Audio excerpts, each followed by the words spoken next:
आज जो है हम आप सभी को यह बताना चाहते हैं कि बीएड की परीक्षाएं, जो सेमेस्टर परीक्षाएं, वो प्रारंभ होने जा रही हैं।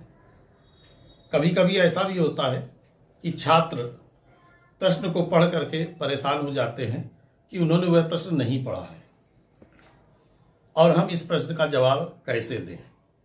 वास्तविकता ऐसी है कि कोई भी प्रश्न ऐसा है ही नहीं जो आपने नहीं पढ़ा है। ऐसा कोई भी प्रश्न नहीं बना जिसके बारे में आपको जानकारी ना हो। चूंकि बीएड के छात्र हैं, आपको हर चीज के बारे में जानकारी होती है, लेकिन जब प्रश्न पत्र आप देखते हैं तो आप दिग्भ्रमित हो जाते हैं और आप प्रश्न का उत्तर नहीं दे पाते हैं। तो कुछ प्रश्नों के मैं आपको बताऊंगा कि किस तरीके से अगर प्रश्न आ जाता है तो उसको आप किस तरीके से जवाब दें। तो सबसे पहला काम, कोई भी प्रश्न आपके सामने आया है उस प्रश्न को सॉर्ट कर दीजिए। जैसे प्रश्न है, मान लीजिए कि बौद्धकालीन शिक्षा की वर्तमान शिक्षा पद्धति के प्रति उपादेयता क्या है। तो अब हमें नहीं मालूम है कि बौद्धकालीन की क्या है, वर्तमान की क्या है, हम परेशान हो रहे हैं। ऐसी स्थिति में हमें क्या करना चाहिए?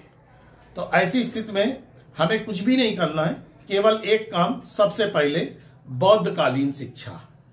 तो बौद्ध काल क्या था? बुद्ध के समय का काल था। तो सबसे पहले हमने सॉर्ट किया, बौद्धकालीन शिक्षा को अलग किया, वर्तमान शिक्षा को अलग किया, और पद्धति क्या है। अब हमने क्या किया, बौद्ध काल, तो हम तुरंत चले गए बौद्ध काल में क्या था, बौद्ध काल में शिक्षा के क्या गुण थे वो हम लिखेंगे। तो हमने नहीं कुछ मालूम था तो बौद्ध काल की शिक्षा को लिख दिया, और वर्तमान शिक्षा की बात करने लगे कि बौद्ध काल में ये था, और आज वर्तमान की शिक्षा पद्धति, जो भी आपको नॉलेज है वर्तमान शिक्षा पद्धति का, जैसे न्यू एजुकेशन पॉलिसी 2020 आ गई, आप उसके बारे में लिख दीजिए। कोई भी प्रश्न बिना हेडिंग के ना लिखें। सबसे पहले बौद्धकालीन शिक्षा। अच्छा, दूसरी चीज, बीएड के आप छात्र हैं, बीएड के छात्रों को सबसे पहले तो आपको शिक्षा क्या है इसकी कम से कम 5-7 परिभाषाएं आपको याद कर लेनी है कि अरस्तु ने क्या कहा, प्लेटो ने क्या कहा, इनकी डिफिनीशन याद कर लें। प्रश्न लिखना चालू कर रहे हैं तो शिक्षा की जहां बात करते तो शिक्षा का अर्थ यह है, फला ने कहा, अरस्तु ने कहा कि शिक्षा का अर्थ यह है, और यहां से शुरुआत करें। फिर बौद्ध काल के बारे में लिखा, वर्तमान में लिखा, आपका प्रश्न कंप्लीट हो जाएगा। सीधी सी चीज है, आपको मिक्सचर बनाना है। अगर आपको प्रश्न का जवाब नहीं मालूम है, आप उसको इस तरीके से बनाइए कि आप कहीं पर भी दिक्कतें ना आए। अब इसी तरीके से प्रश्न हो सकता है कि शिक्षा और दर्शन में क्या संबंध है।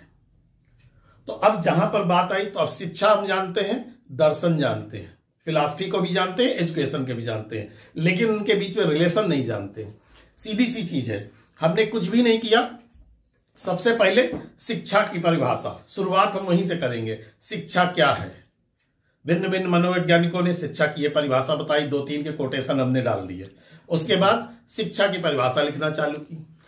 इसके बाद हमने दर्शन को उठाया, दर्शन क्या है, फिलॉसफी क्या है, उसकी 2-3 कोड कर दिए हमने।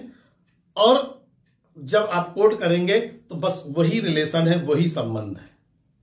इस तरीके से आप क्वेश्चन को अपने मन से बना करके भी लिख सकते हैं। क्योंकि जनरली होता है कि क्वेश्चन के बारे में नहीं मालूम, हमारे सामने समस्या आ जाती है कि हम प्रश्न को कैसे इंटरप्रेट करें, कैसे सामने वाले के सामने रखें। तो प्रश्न का सीधा सा है, जब आपको प्रश्न ना मालूम हो तो आप उस प्रश्न को छोटा छोटा टुकड़े में कर दें, पार्ट्स में बना दें। जैसे प्रश्न हो सकता है, शिक्षा में औपचारिक और अनौपचारिक साधन क्या क्या है। तो अब शिक्षा के औपचारिक और अनौपचारिक, तो पहले हमने शिक्षा की परिभाषा लिख डाली कि शिक्षा क्या है। अब उसके बाद उसके औपचारिक साधन वो भी आपको मालूम है, और अनौपचारिक साधन क्या है वो भी मालूम है। तीनों को आप पार्ट्स में कर दीजिए और वही आपके प्रश्न का उत्तर अपने आप कंप्लीट हो जाएगा। सीधी सी बात है, बीएड के प्रथम प्रश्न पत्र में सबसे ज्यादा शिक्षा से जुड़े हुए ही प्रश्न पूछे जाते हैं। तो शिक्षा की परिभाषा आप कम से कम 5-7 लोगों द्वारा लिखी हुई याद कर लें। हर प्रश्न में कम से कम एक शिक्षा के बारे में जरूर लिखें।